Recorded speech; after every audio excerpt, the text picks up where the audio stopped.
Hello and welcome to another Gags Tandon show. 3 for 3, 3 wins out of 3 on this show, and I'm joined by a very good friend of mine today. Welcome back to Anfield Index, Andy Wales. Andy, how you doing, bud, after that one? I'm the classic Klopp one, the meme. Wow. I'm almost lost for words of that. That was fantastic. That really was fantastic. Just before we went on, I said to you, didn't I? That was the first half was like peak era Klopp. That it just tremendous. And I'm on cloud nine. I mean, it's Christmas come early. It is Christmas come early, to be honest. I mean, let's quickly talk about that first half. It was absolutely incredible. And I'm actually going to just bring up some of these numbers here to go through. Let's actually just do this from the first half here. Look at that. 1.58 expected goals to 0.07. I mean, that's a piss take, Andy, in the first half, because that's really where our focus should be, is talking about, because the second half was a bit more level and a bit more, free. But let's talk about that first half. How amazing. I mean, that's probably the best half of football from an Arne Slot side for Liverpool. Hands down. For me, that's our best first half of the season, and comfortably so. And I would go so far as to say that's one of the best first halves of football we've seen from a Liverpool team for quite some time. I mean, like I said to you, like that's like peak era Klopp. When we used to just blow teams away in the first 20, 30 minutes, and that was it, game over. The only thing that was lacking in that first half was the goals that we absolutely deserved. And that's what we should. Yeah. I mean, let's. I think what people will want to talk about or want to hear us talk about is what it means, really. First and foremost, as a reaction, that's incredibly huge after the Arsenal result yesterday. And I was just saying to a few folks, or at least I was saying in our Discord server, and if you're not in there, please do get into our Discord. Anfieldindex.com/Discord for the invite.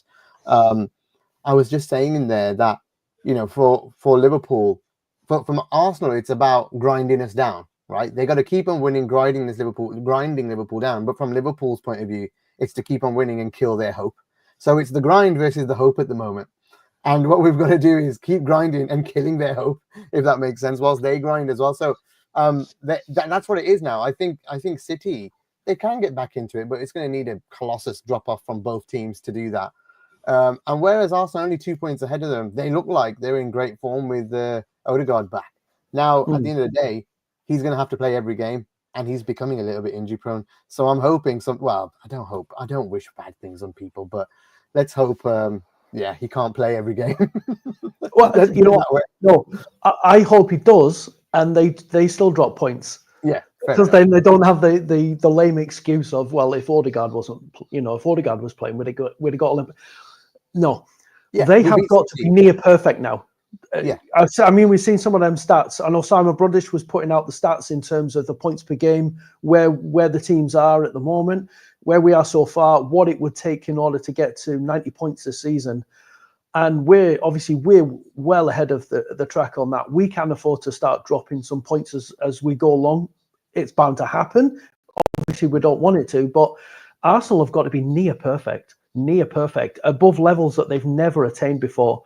So, the talk about the pressure, and the pressure's on us now, an expectation of Liverpool, you're top of the league, you're clear. The expectation is you've got to have to, keep this up and win the league. No, the pressure is on the teams chasing us now, because they have got to keep getting results and hope that we drop points.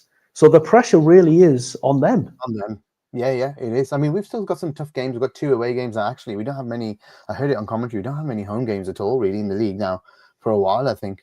So this next set of fixtures still is tough. Newcastle away, Everton away, it's still. But when you can do the type of stuff we've done against the Real Madrids and the Man Cities, we need to be as up for those games as well. But let's get back to this game. Incredible first half.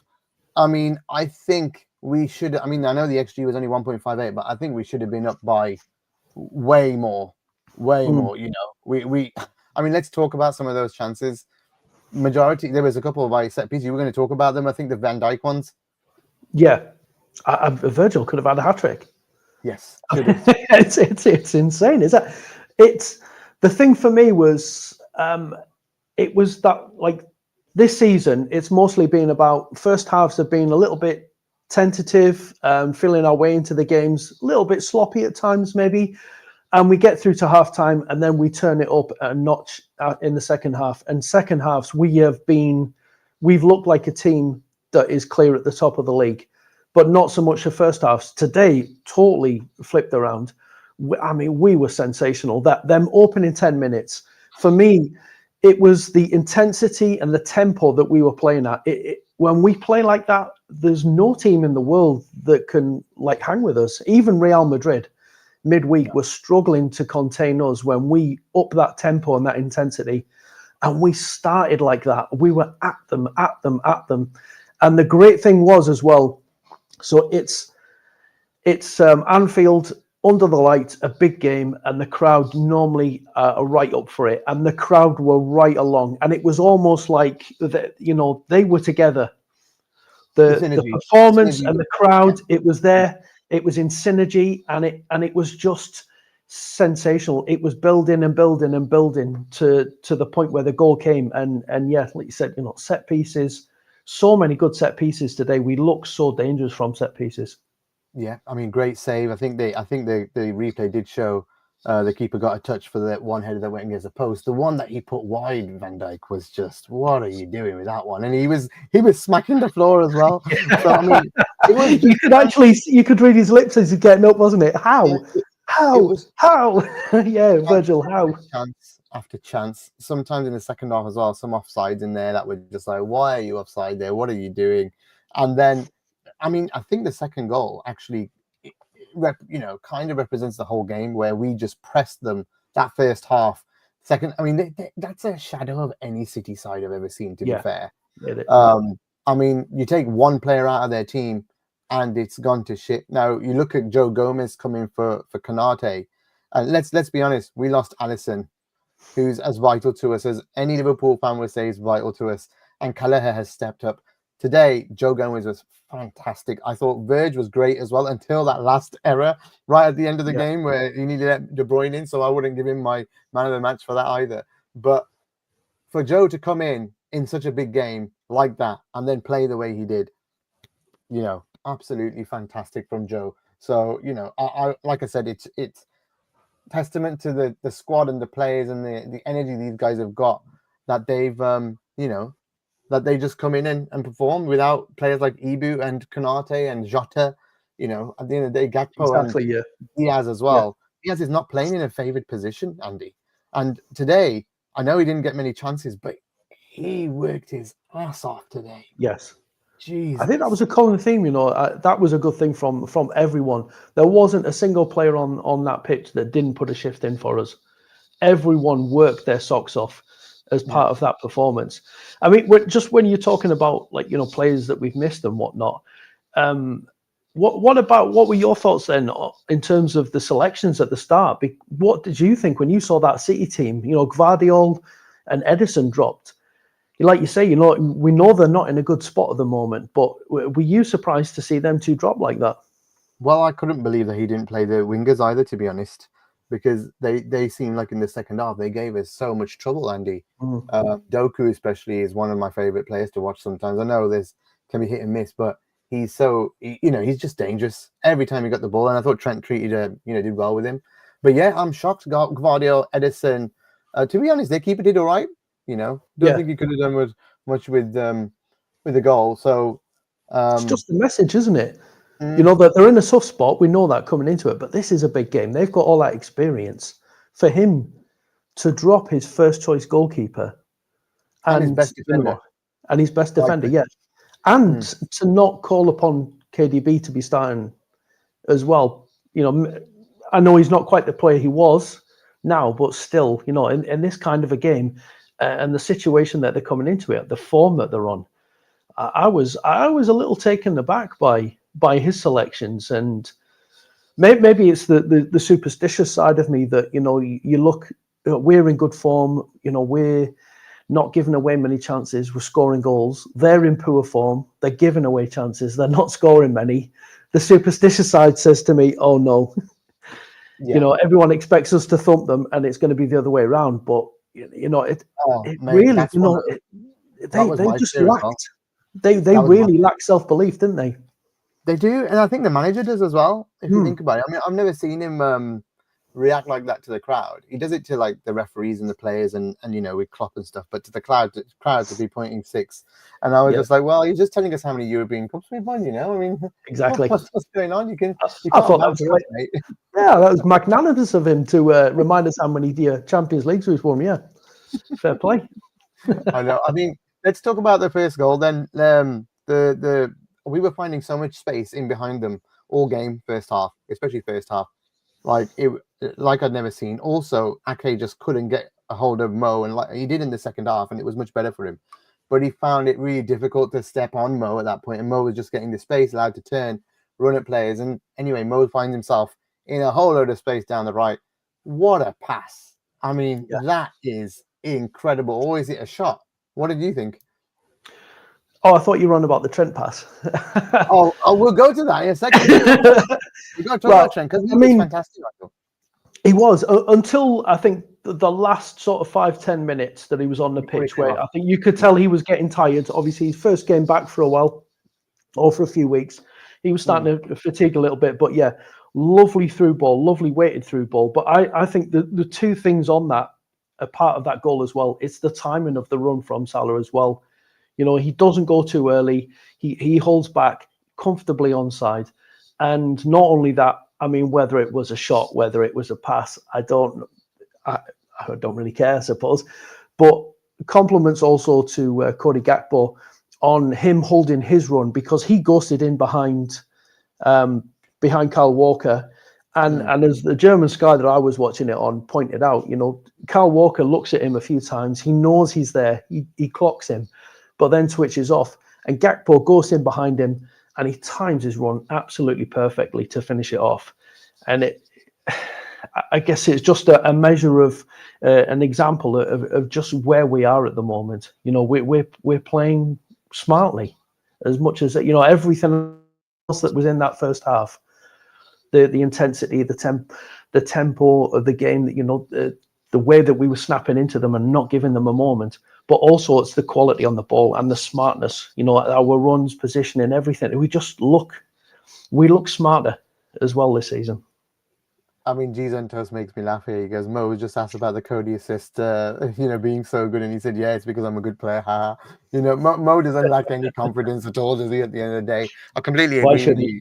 It was perfect. The whole goal, the whole pass. That, to be honest, we deserved to go ahead early. We deserved to put our foot on the throat, and just all of it was magnificent. And then all the chances that followed. Not only that, the amount of times we turned the ball over and got around them, and we were taking some silly shots, outside the box as well, that were getting blocked or putting over the bar. That was frustrating me a little, because it was very unlike a Scott team. Earlier, I think the UP guys have said it, that we don't take those type of shots too much. But in this game, I think we were desperate to get that second goal at times, especially in that first half, while you're so much on top. And I think that's where the nerves came in from Liverpool fans as well, as that, like, we need to get this second goal. We need to get on top of this. And, like Paul said, we looked so settled until they brought on Doku and Savinho. And, and then just, to be fair, what I thought was great, and we need to talk about this guy as well. Slot took Mo off and put Dom on the right, and Dom's pace was what was nullifying Doku then after that. Because whenever he got there, Dom was just snipping in front of him, picking the ball up, especially if Kwanzaa was around. Because obviously Kwanzaa doesn't have the pace, and we knew that, and that was the worry. But the smart little tactic there to put Dom out on the right then instead and bring Mo off. Those are the little things that I love that Slot brings in, and nullifies the opposition with those things, because Doku's fast, but hey, Dom's the fastest player in the Premier League, as our podcast, AI Under Pressure, will tell you. So make sure you listen to that, AnfieldIndex.com/join to be an Anfield Index Pro member and join the podcast as well. So we do have a podcast service as well. But yeah, I mean, Dominic Szoboszlai then. Let's talk about this guy, because very much big time debate about him from everybody. But I think this is the game where you see the quality and the what he brings, the energy is what's needed at times for this team. And he has got it all, man. He was that first 30, 35 minutes. To be honest, even the second half, he was everywhere. Yeah. He was everywhere we needed him to be. And, you know, I just wanted to point out some praise for him because he's got so much stick in the past that I think he's just incredible. He's just been incredible for us, and he is a vital cog in this machine. The difference is that he's being used differently because he's being rested way more, so he can give us that energy in games with Curtis. So that's where the swap comes. So basically, Curtis played midweek, Dom didn't start. They swapped it this time. It's because both of those players are key to us to bring that energy, and you know, they bring something different in there. But still, today, hats off to Dom. I thought. Yeah, for me, he was my man of the match. Wow. I thought he was excellent. I thought it tremendous. Everything, like you say, he's been. It's a different kind of thing, isn't it, this season for him, because he's been vital in how we play, and in some of them aspects, he's actually sacrificing his game in order to enable the rest of our team and to help out and to ensure that, you know, some of the deficiencies we might have off the ball and in terms of pace and recovery and mobility in the central midfield areas, he's been working his socks off to help and cover and you know, do some of that legwork for those guys. And at times, yeah, he has been criticised and fairly so for his lack of end product. And, you know, sometimes the quality on the ball has not been up to the standard that we know he's capable of and that he can deliver. But there have been times this season where he has been doing both of it. And today was probably the best example of it. For me, I just thought he was. I thought he was fantastic. Fantastic. Yeah, I agree. But Andy, you must agree though that sometimes players have roles in teams, and you know, whilst we do want end product and the manager will want it, but the fact is he puts the shift in, and that's what gets us ticking and moving and winning. And if we're winning every game, and his energy that he brings to the team is helping us win those games, regardless of what he's doing on the ball or not sometimes, you know, because that can go up and down. Surely that's what matters the most, is that he is a contributing factor to those wins because of the amount he's running more than anyone in the game and in the team, the sprints, everything. So it's just, you know, I just want to put more praise on the guy for the amount of effort he puts in. And I always used to collect the pressing stats, obviously, back in the day. So I appreciate those things a little bit more. The guy works his socks off, and you know, actually today, everyone did, I thought. Let's talk about Trent, Andy. What were your thoughts on Trent's return? I thought he had a good game. And again, I think he's continued what has been, for me, has been an uptick this season in terms of his defensive work, back to where he was a couple of years ago. In that, you know, he was focused, he was concentrating, he was standing his man up well, he was there and vigilant and doing his defensive work, getting on the ball. I think he only had a couple of sloppy moments, you know, where he kind of just relaxes. And as much as anything, I think that's a guy who has got so much natural ability that it comes so easily that he doesn't have to think as much and focus as hard as other players perhaps do in terms of just actually passing the ball and doing certain things with the ball. That it's sometimes, you know, it maybe just doesn't quite come off and it looks a bit sloppy and it looks like he doesn't care.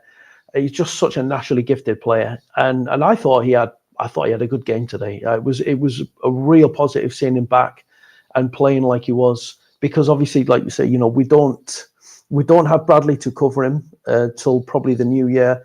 We've got Ibu out till probably the new year. So we're a little bit stretched in terms of how much we can rotate there. So him being back and being robust is going to be vitally important. And I thought, for me, he put in a very good 60 to 65 minutes and then started to look a little tired. And I credit to Arne Slot. I think he obviously recognised that and made what I think, again, was the smart move. I mean, I expected Gomez to switch across to right back and Quansah just to slot in at centre back. But nope. Slot keeps doing these little things differently to what we might expect. Just staying with Trent, I think. Yeah. I don't know what the numbers are, and I hope the UP guys can bring it up this week on the show. But his one-on-one's better for sure. Trent's now, like, it's getting better with Slot. He did really well with Nunes in the first half. I thought Nunes in the first half. He stood up against him and then even against Doku, he got beaten once, but he pushed him back a couple of times and won it off him a couple of times as well. So even in that, he was doing pretty well against him. And then on ball, I mean, he just showed the pass of the night, to be honest, even though Mose was amazing as well and caught the goal. But the guy, I mean, there was another one, I think. There was actually one more that he passed around Ake and it went into Mose, into his trajectory of run. And then Ake cleared it out for a corner. So just some of those passes were sublime, man. I mean, straight back into it, first game back, bang, off we go. We're smashing it. Another thing on Trent as well is because I feel like the last couple of years it seemed like we were just spamming crosses, like aimlessly crossing the ball at times. And Trent was obviously the players are being told to do it because Trent was just doing it, just aimlessly crossing, and he's not been doing that as much. But it might have been for one of the Virgil headers, but the ball came to him and he just so effortlessly just plays it in. And it was noticeable because we're not just aimlessly crossing the ball as much this season. So when we are crossing it, it seems like there's an actual purpose to it rather than we're just going to do it and try and, smash. We just keep doing it until you submit or we smash the door in. Yeah. His delivery, his passing, his focus, his diligence, it just excellent. What a contrast to the guy playing on the opposite team who was apparently the best right back in the league.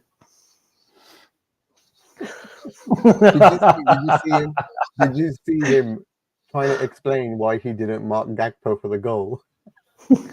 No, I haven't seen that yet. I just seen him stick his arms up in the air like, is he offside? Offside, right? And while they were checking the offside, they was going to Walker, and he was explaining to Diaz first, then he was explaining to Bernardo, who, by the way, what a petulant little bastard.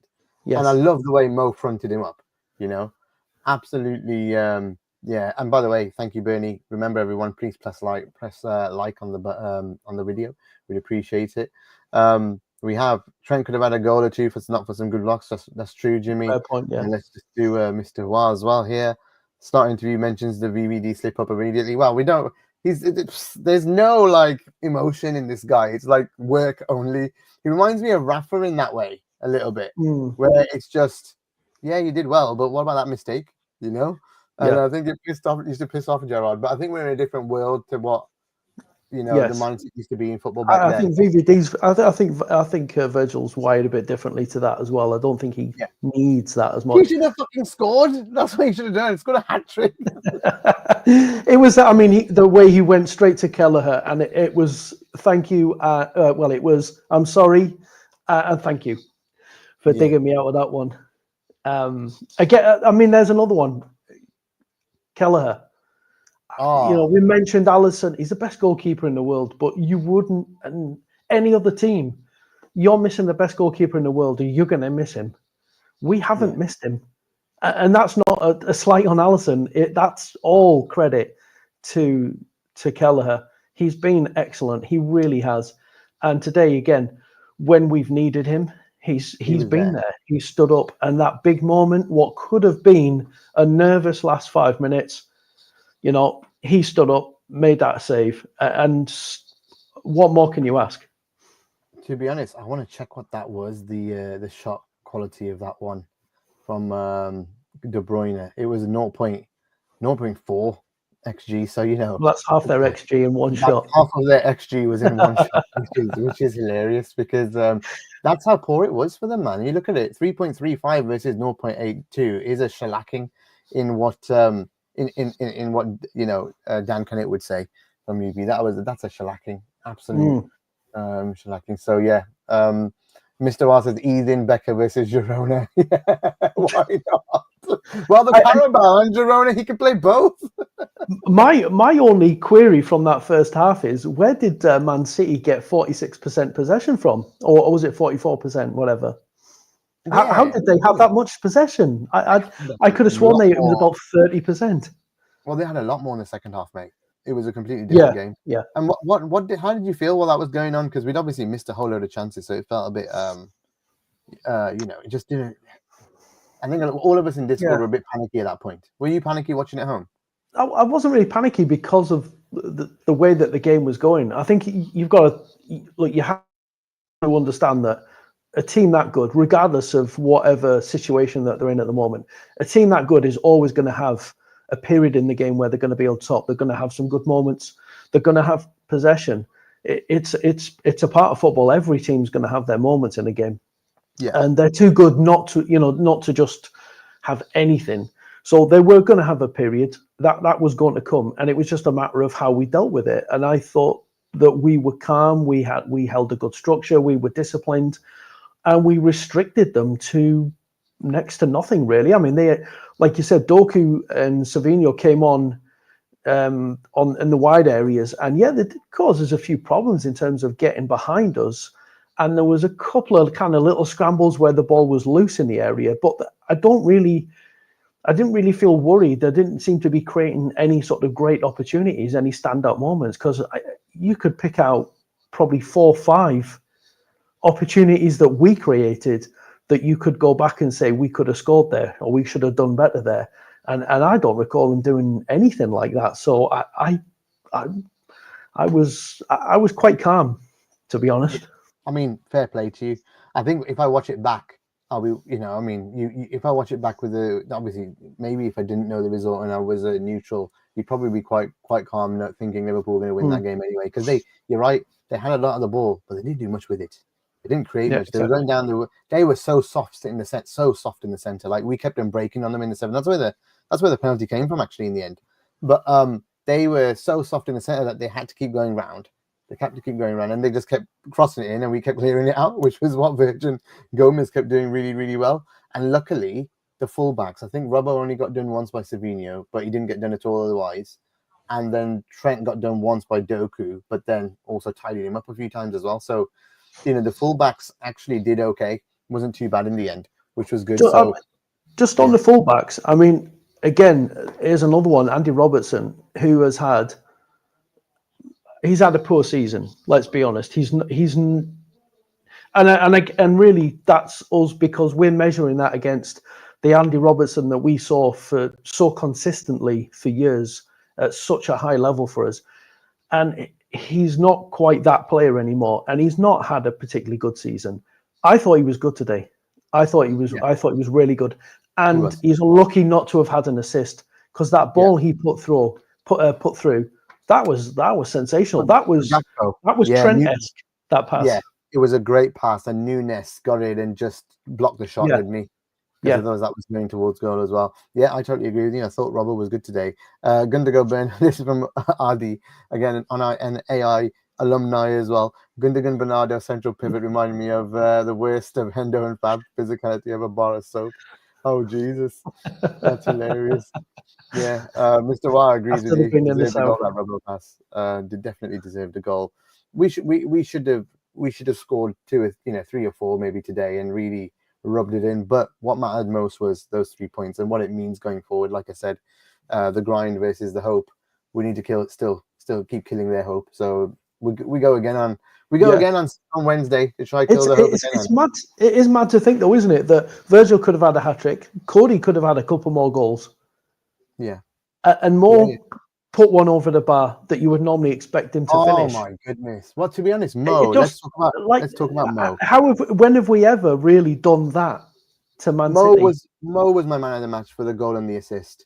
I know you went Dom, which is fine. I know a lot of people went VVD. But I went Mo just because it's another goal and assist. I can't remember whether that's level with Rooney now or going past Rooney as the most goals and assists in games in the Premier League. I think in less games as well, in fewer games as well. So fewer again, games, the Mo record keeps growing. I think at the end of the day, Yeah, he should have. First half, he had so much space. Second half, they really were all over him. If you notice, every outball from Kelleher, which seemed to be a plan, the Kelleher outball to Mo, he returned and off we went. He didn't have much support there. Ake was all over him. In fact, I think Mo got fouled so many times once again in a game and didn't get any free kicks. He got the first one of the night, and after that, he got nothing else. Nothing. It was including the one where he stood on his foot and took his boot off.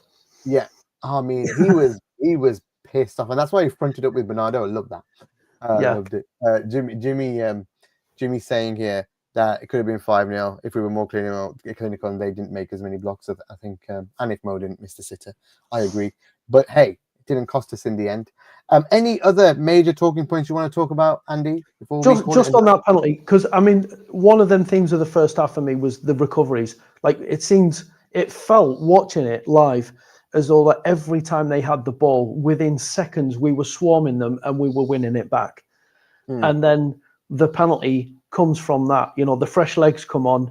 Got Nunes working, you know, on them deep in possession. The ball breaks. Diaz is away. And then why they were crying so much for the penalty, I don't know. But it's what leads. A part of it is it's like it epitomizes the game. The way that we won the ball off them, broke on them, created opportunities. So that was like the story of the game. And he catches him. It's a penalty, and all credit to Mo, stepping up again after missing that one midweek. It just. I mean, I don't doubt him. I don't doubt him. I know a lot of people were nervous. I don't doubt him because he's just got this. He's that mentality guy. He's the monster, up there. He's now joint with Rooney on 36. So there you go. Next time he does it, which he will do it before the end of the year season. Sorry, he's going to be the number one guy for that stat in the Premier League. Thanks, Bernie, for that. I agree with you. It epitomized Liverpool that we've been watching. For a long time, especially with Jurgen, but the way you said it when we started the show, that's the best 45 minutes of a Liverpool team that you've watched for a long time, or even maybe years and years. And that's even talking about some Klopp some Klopp games, which is unfathomable. It was right up there with them. It really was. Yeah. Oh, Tad's here as well. Reckon they were crying on the pen to delay it being taken, puts more pressure on the taker. Yeah, Mo doesn't. Mo was doing pickups at that time. Yeah, wasting your time. It's more Salah. Andy, I wanted to say thank you very much. I think it's 10 years since you've been on AI as well, podcast. Like I said earlier, we're a big podcast channel as well. Andy has been with us for 10 years now. So it shows you how long the channel's been going. But on YouTube, we've only just started. So how you all supported us on the podcasting side, if you could all support us on the YouTube as well, it'd be great. We'll have great guests like Andy coming on as well every week. Or every game, so it's twice a week actually. But today is a bit short and sharp because I have to run. But Andy, once again, thank you so much, and thanks for being such a big part of AI whenever you can. It's been a wonderful decade. It really has. We've been through so many highs together. It's been sensational, and and here's to many more. I may not be photogenic, but you can see the Christmas lights twinkling behind me. There you go. And the players, just like the players on the pitch, they are shining. So they are shining. We are shining. Liverpool are shining right at the top of the Premier League and the Champions League. 9 points clear of Arsenal, 11 points clear of City. Wow. I mean, this is a dream. Let's go. Let's keep the momentum going on Wednesday and Saturday. We've got 2 more big games this week already. I mean, it's mad. I mean, it's going to be tough because there's not much recovery time, but make sure you watch all of the other content on YouTube. We've got the final whistle show coming in 15 or 10 minutes, and there's loads more shows coming on YouTube and on the podcasting side as well. Post-match Raw is being recorded right now for the podcast, so make sure you get on with those guys soon as well. Once again, Andy, thank you very much, and thank you all of you for leaving comments. Really appreciate it. And before we go, we need to put something in from Spider here. Photogenic. This is footy. I look like a hairy white Muslim daily. You're a grand kid. You're a grand kid. Hey, Gags, thanks for having me on. And Arneslot, here's to you. Thank you very much. Here's to you, Reds. Up the Reds. Yes.